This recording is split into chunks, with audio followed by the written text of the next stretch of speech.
વાવ-થરાદ જિલ્લામાં સ્થાનિક સ્વરાજ્યની ચૂંટણીને લઈને રાજકીય ગરમાવો તેજ બન્યો છે। પ્રચારના ધમધમાટ વચ્ચે આજે ગુજરાતના કેબિનેટ મંત્રી અને વાવ-થરાદ જિલ્લાના પ્રભારી મંત્રી ઋષિકેશ પટેલે રાહત તાલુકાનો પ્રવાસ કરીને ભાજપના ઉમેદવારોના સમર્થનમાં આક્રમક પ્રચાર કર્યો હતો।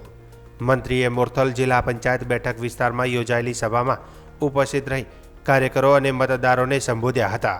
મોટી સંખ્યામાં લોકોએ સભામાં હાજરી આપી ભાજપના સમર્થનમાં ઉત્સાહ વ્યક્ત કર્યો હતો અને પોતાના સંબોધનમાં તેમણે સરકારના વિકાસ કાર્યોને આગળ વધારવા માટે ભાજપને ફરીથી જીતાડવાની અપીલ કરી હતી।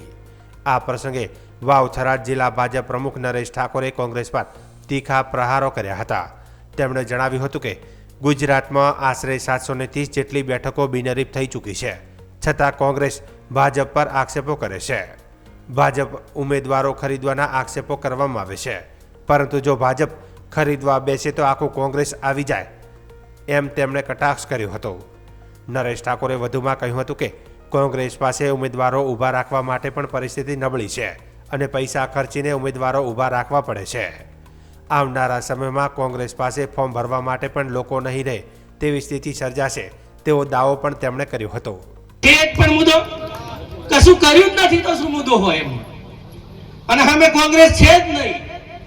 આ ગુજરાતની અંદર 730 જેટલી સીટો ગુજરાતની અંદર બિનહરીફ થઈ છે,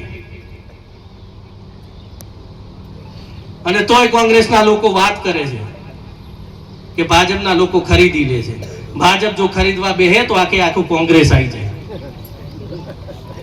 ઉમેદવારને ખરીદવાની જગ્યા નથી, ઉમેદવારો અમને મળતા નથી, પૈસા ખર્ચીને ઉમેદવારો ઉભા રાખવા પડે એવી પરિસ્થિતિ તમે લોકોએ કરી દીધી છે, અને આવનારા સમયની અંદર ફોર્મ ભરવા માટે પણ ના રહે એવી પરિસ્થિતિ તમે કરશો એવો મને ભરોસો છે।